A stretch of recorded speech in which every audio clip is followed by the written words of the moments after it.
Greetings to all followers of the message of William Branham, wherever you are. I'm bringing this message of emancipation to you, a message that would set you free if you are patient enough to listen to me and realize all I am doing is teaching you to look inwardly by letting you know that the Bible addresses the human mind and must be interpreted psychologically. For the Bible is not literal, neither is the Bible secular history, and that the Bible was written symbolically. Also, before I go into my topic, I want to let you know that all is energy, vibration, and frequency.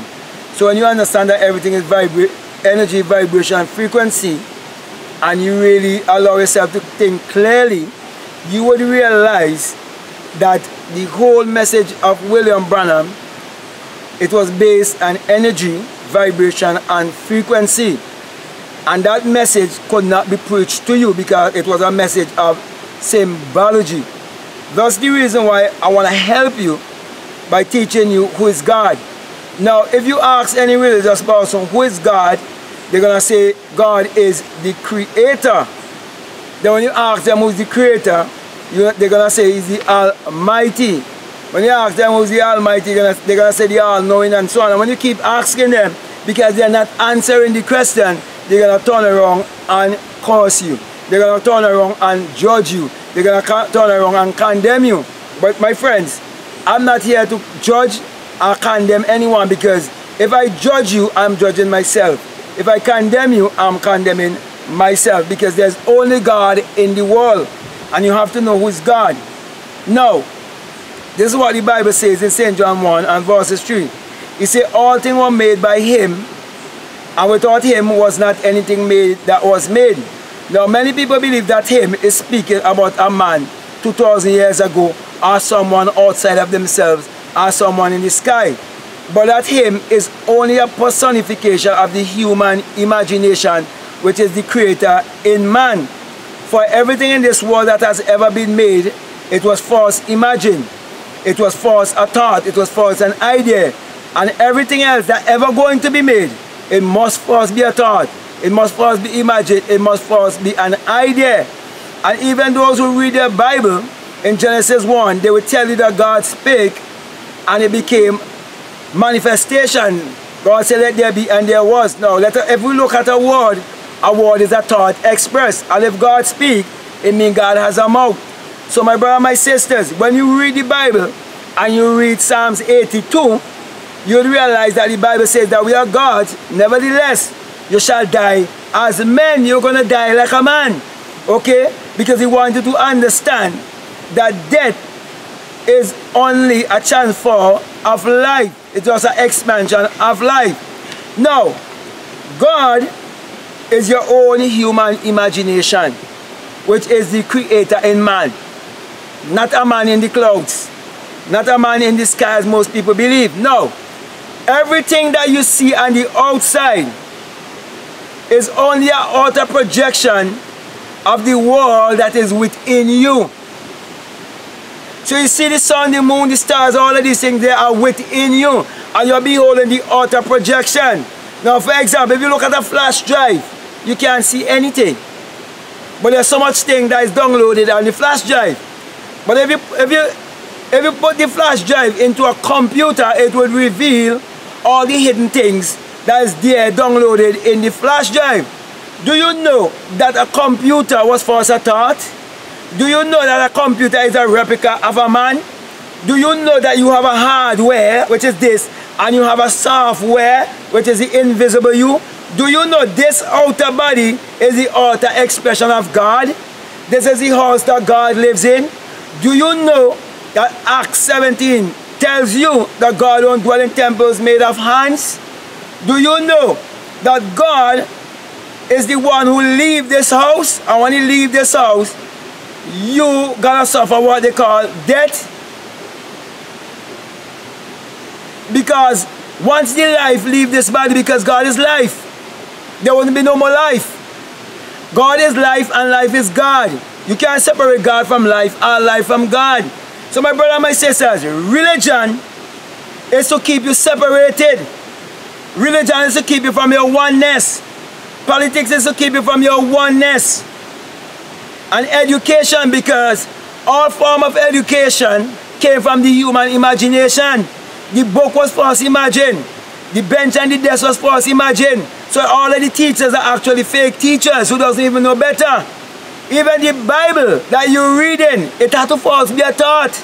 So when they say holy men wrote as God spake under inspiration, when I speak to you, I'm speaking to you by what? Inspiration too. It had to first be a thought. It had to first be imagined. And when you, all the people, religious people that normally go to church, right? When I say that the Bible addresses the human mind and must be interpreted psychologically, that it is not literal, neither is it secular history, they all want to argue with me and fail to realize that when they speak, it is first a thought. And that there could be no action that wasn't first a thought. So, and every message that the preachers preach on the pulpit, it is psychological. When they tell you don't do this, don't do that, what they're telling you do not live by your lower self or your negative self. So, the devil represents your negative self or your lower self. And God represents your higher self or the positive self. So what they're telling you to embrace positivity and let go negativity. That's the reason why the Bible says, be not conformed to the system of the world. The world have a way how it wants you to think. But be transformed by the renewing of your mind. So your own salvation is your self-realization. That's the reason why I'm always teaching you to look within yourself to find the truth. So if you don't know who is God, you won't know who is the devil also. That's the reason why many people believe the devil is an enemy outside of themselves. But your greatest enemy is within yourself. For if there is no enemy within, the enemy without can do you no harm. So my brother and my sisters, your greatest enemy is yourself. And your biggest friend is yourself, which is the higher self, your God self. So it's time for you to accept your God self. Your creative self. That's the reason why I'm going to give you an exercise to prove for yourself. Choose something that you so desire in this world. It could be anything. It could be a house. It could be land. It could be a vehicle. Anything at all. It could be something big. It could be something small. I'd say 10 minutes or 15 minutes before you go to bed and actually fall asleep. Go into your imagination with your desire and see yourself being or doing and having that which you so desire. And do it over and over. Don't think about the in-between. Don't think about how it's going to be done or when it's going to be done. Go straight to the end. Do it over and over, say 4 or 5 times, and then fall asleep in the assumption. And do it night after night. You could do it for 3 nights, you could do it for 7 nights. You could do it for a month if you choose to. And I guarantee you, as long as you let it go and forget about it and leave it, not remembering it and thinking about it every day, leave it, forget about it, that a series of events will take place in your life and bring it to pass. And when it comes to pass, then you will understand that God is your own human imagination, which is the creator in man, and that you can create your reality consciously, and that our religion is to keep you in ignorance, that you will live your life blindly. So my brother, my sisters, the whole message of William Branham was not the spoken word message that he was preaching. It was the message of symbology, but he was hiding it from the religious one who was going to run and go and build church and continue their church program. So, with that being said, I give you the practical and I give you the theory. But most of all, put the practical to work and you will prove the prophecy. And then you will understand why Habakkuk 2 and 3 tells you that even if the vision tarry, you must wait. And then you will understand that it is your thoughts that is creating your reality. And then you will understand what is a prophecy. And then you will understand that everyone in this world have a prophetic side of their being, but they were never taught to put it to work in their life, because they were never taught to use visualization. They are never taught how to use their imagination. They are never taught how to use affirmations and all of these things. And they were never taught that everything is energy, vibration, and frequency. And they were never taught that the whole universe is governed by certain laws, and all of humanity is governed under these same laws. That's why they give you race and all of these things to separate you and keep you separated. Okay, so with that being said, my brothers and my sisters, don't argue with me.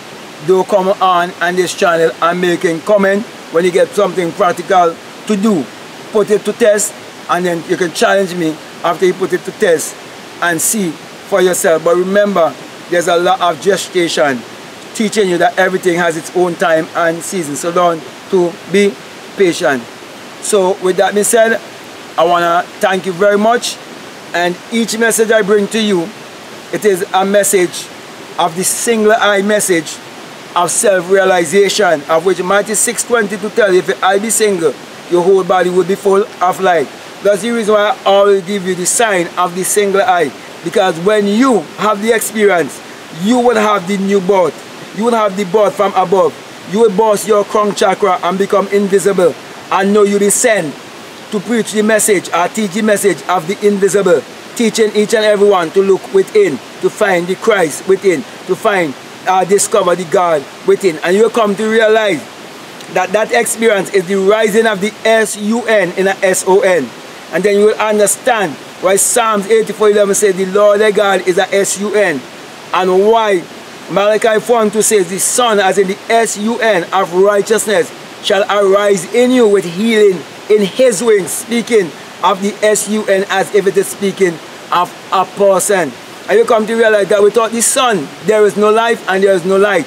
And that there is no S-O-N that could exist in this world without this force, the S-U-N. So to say that a S-O-N is the light of the world is stupidity, and it doesn't make no sense. And there's no one who could explain that and make sense of it.